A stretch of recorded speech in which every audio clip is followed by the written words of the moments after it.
Functional text is useful text. It's text that we come across in our daily lives. It is useful because it gives us information that we need to make decisions and complete tasks. Here are some examples of some functional text. We have a menu, a sign, a recipe, a how-to craft page, and even the front of a sticker collection. So let's talk about the first one.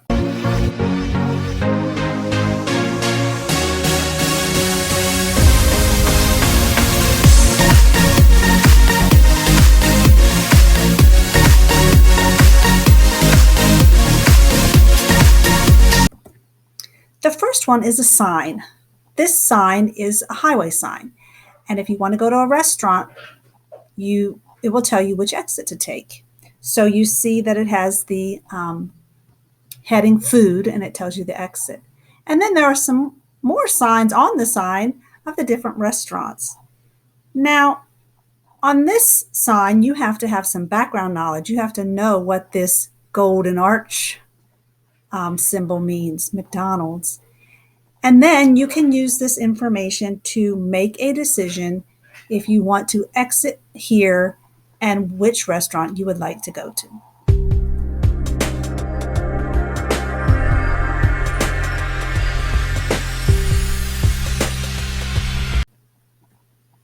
Okay, let's go on to menu. Here's a menu of a barbecue restaurant.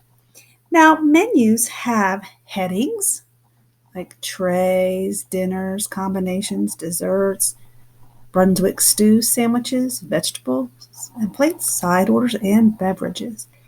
They also have some subheadings. So here's like the dinners heading, and then here's two different kinds of dinners, barbecue and chicken.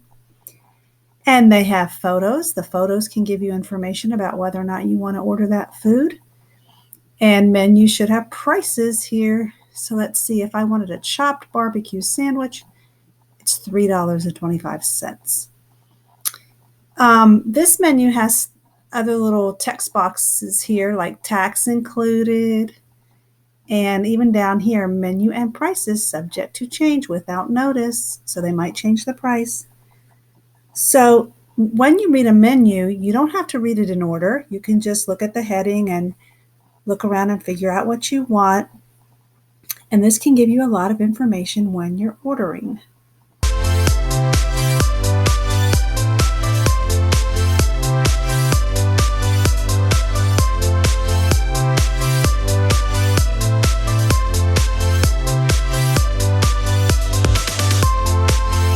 Now, here is a product, something that you can buy at the store, a good.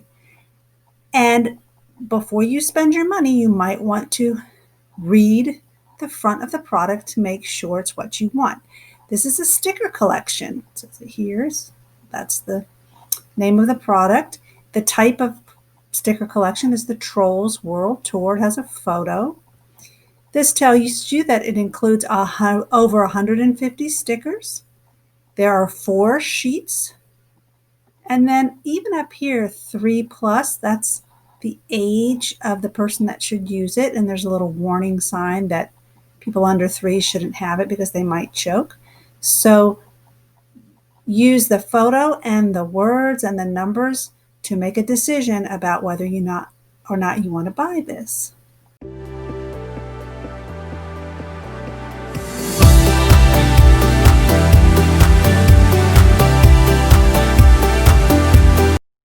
Recipes. Well, when you read a recipe, you need to read the ingredients first to make sure you have everything that you need. And then when you read a recipe, you need to follow the directions in order. That's why they have the numbers here. So let's see this. Dirt pudding. I wonder if this is going to be any good. Dirt pudding. Dirt pudding is fun and easy to make. Here are the ingredients. 1/2 cup of chocolate pudding, 1 tablespoon of whipped topping, 2 spoonfuls of cookie crumbs, 2 or 3 gummy worms. So you should gather your ingredients before you get ready for your directions. Here are the directions. Number 1, put 1/2 cup of pudding into the cup. Number 2, add the whipped topping and stir. Now, if you forgot how much whipped topping, up here, go back to the ingredients, 1 tablespoon. Number 3, sprinkle the top with cookie crumbs and gently stir again. Number 4, add some more cookie crumbs and gummy worms to the top. Number 5, enjoy eating your dirt pudding. And here's a little drawn picture of the dirt pudding with the worms sticking out. Sounds good.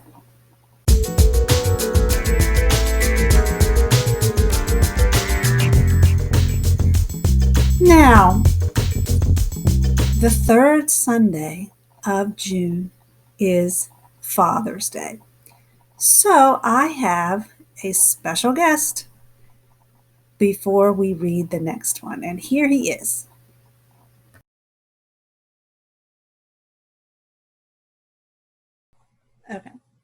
Okay, now we have our special guest of the day. This is my dad. His name is Mark. Hi, Dad. Hi, Melanie. How are you? Fine. Welcome to our class. We have been talking about things in the past. And so since you were born in 1941, maybe you could tell us something about your childhood, and maybe you could tell us something about something you remember about school. Okay. Next year I'll be 80 years old. Wow. That is old. But I'm still having fun. I was born in an area that was really country. We had a lot of farms, and we lived about 1 mile from the school. And we walked to school every day, and we walked home every evening. In the summertime, in the wintertime, and when it was cold, and naturally when it was nice, it was a good walk. I went to a one-room schoolhouse. There were all 8 grades, 1st through 8th. Wow. And probably there was about 30 of us in the room. We had 1 teacher for all 8 grades. She had to teach math and history and English and spelling and reading and everything like that to all 8 grades. And these 8 grades consisted of about anywhere from 12 to 15 families, and there was about 32 of us. And so there was a lot, since it's 8 grades, there were a lot of siblings there, brothers and sisters. And in the school, the teacher I don't remember exactly what kind of format she used, but she would get to everybody each day. I don't think we had each class each day. I don't think we had, like history, 5 days a week. Remember, especially, was the special times that we had, like Christmas programs and stuff like that we would put on for our parents when they would come to school to watch us do our Christmas things. And what did you do when the teacher was teaching someone else? Well, first of all, when the teacher taught a certain group of people or class, they moved up to the front of the room, and the teacher would talk to them. And of course, we would listen in, so we learned a lot just by listening. We were supposed to be doing our homework. I remember on the side of the wall, it was kind of an elastic thing there, and that was our library, I guess. There was books up in there, and we could get books, then read them or leaf through them. And we looked out the window, daydreamed, just like probably your children do. Right. They still do that today. By the way, as a sidebar here, I guess, the name of my school that I went to when I was called Mount Vernon. It wasn't. It was. You didn't know that? It was Mount Vernon. Your school was Mount Vernon? I did not know that. That's our school. Yeah, Mount Vernon. And we had, in the winter, the teacher did everything. The teacher came in and unlocked the door. She got there first. If it was in the wintertime, she made the fire in the pot-belly stove. It was one stove in the middle of the classroom. And she had a fire when we went to school. We were warm. And I liked what I liked about school also was recess. Right. Except I was just a little kid. I was the shortest kid in my class. And I was a little kid, And when we come to pick up games like kickball or softball or whatever it is, I was usually the last one taken. Oh, I know how that feels sometimes to be the little one and not being able to be good at playing sports. oh.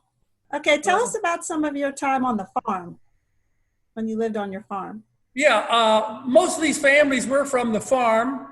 So we got up pretty early in the morning and did some chores before we went to school, like feed the cows. We had on our farm we had about 18 to 24 milk cows that we would milk.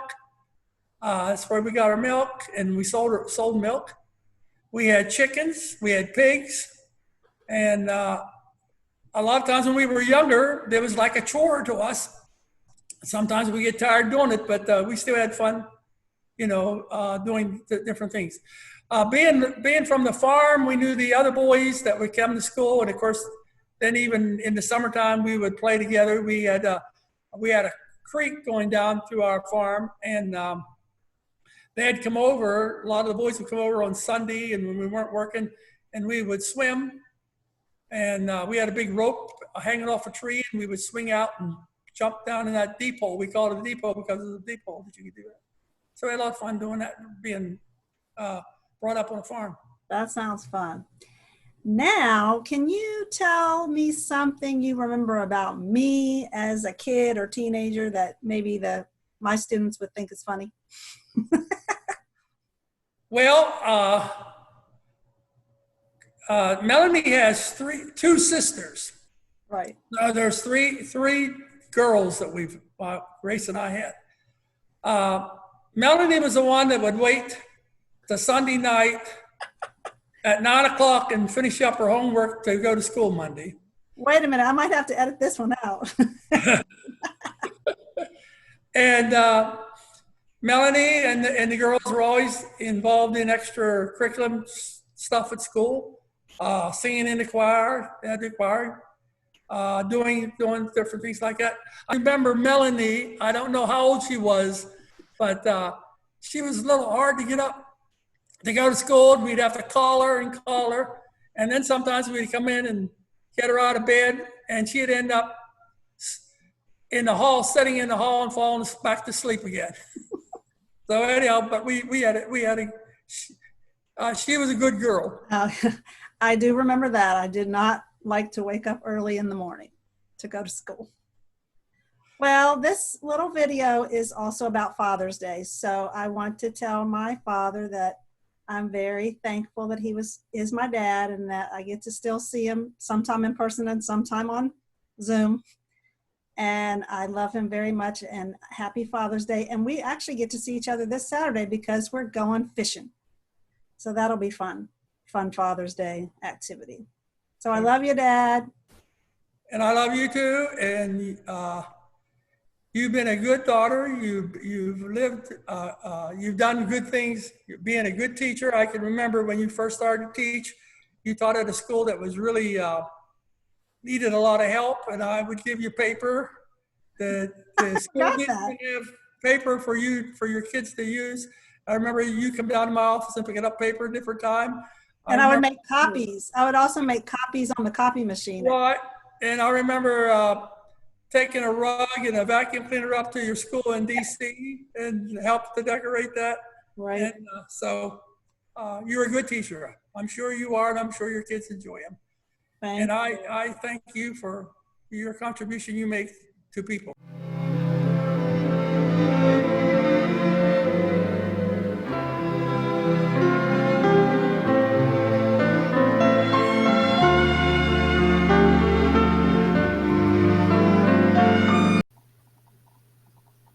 Thanks, Dad. So good to see you. Now, here is a how-to craft of something you can give your father for Father's Day, or anyone that you love a lot. This is called I Love You This Much. And this craft explanation has a photo so you can see what it's supposed to look like. It has the materials, which In a recipe, it's like the ingredients. So here it's called the materials. Here are the things that you need: paper, scissors, glue, markers, and a pencil. The instructions are what you have to do in order to get your craft finished. Now you need to follow these in order and have fun with it. Number 1, fold a large piece of construction paper in half. Number 2, trace your hand twice and cut each hand out of construction paper. Number 3, cut a strip of paper, accordion fold. Now in these parentheses, it's going to tell you what accordion fold means. Fold it one way and then the other until you have 12 equal sections. Now here's a little hint. Cut the strip of paper 12 inches long and fold every inch. Number 4, starting with the second square, write this much, one letter per square, including the space. There's a picture of it there. Number 5, write I love you on the back side of the left hand. Number 6, glue the first square of the strip of paper to the inside of the left hand. Number 7, glue the last square of the strip of paper to the inside of the right hand. Number 8, cut 2 squares out of construction paper. Fold in half. Glue one half to the bottom inside of each hand. Glue the other half to the large folded piece of construction paper. So it makes the card that says, I love you this much, with an accordion fold. Maybe I'll try that. Here's a couple other ones. Then these have to do with rocks. One's called My Dad Rocks frame. And if you want to make this for someone else, it could be that other person rocks, your mom or a friend, grandpa. The materials: rocks, cardboard, glue, scrapbook paper, construction paper, scissors, markers. Here's a photo. Instructions: number 1, glue scrapbook paper to cardboard. Number 2, cut a rectangular out of construction paper. Cut a rectangle out of construction paper. Number 3, using markers, write My Dad Rocks, or whoever you're writing it to, on the rectangle. Number 4, glue the rectangle to the center of the scrapbook paper. Number 3, glue rocks to the edge of the scrapbook paper, making a border. And here's another My Dad Rocks idea. The material is a rock, paint and brushes, and markers. So there's a photo of what it might look like. Instructions: number 1, find a rock in your yard or in a park. Number 2, paint the rock. Number 3, paint My Dad Rocks on the rock and decorate with markers. Let's review.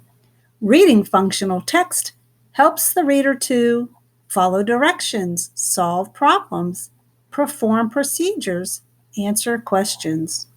Some examples of functional text are recipes, menus, signs, how-to directions, and schedules. Okay, one last thing. I wanted to show you about the card that's in your packet. This is a Father's Day card that you can make for someone special. It looks like this. I just want to give you a few tips.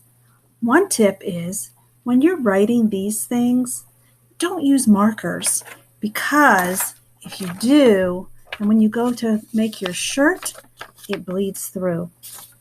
So, write your Happy Father's Day and your message on the inside with crayon or pencil. And when you fold, let me just show you this tip. See where it says glue?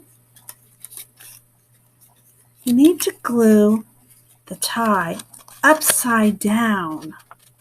So then when you fold it over, the tie will be right side up.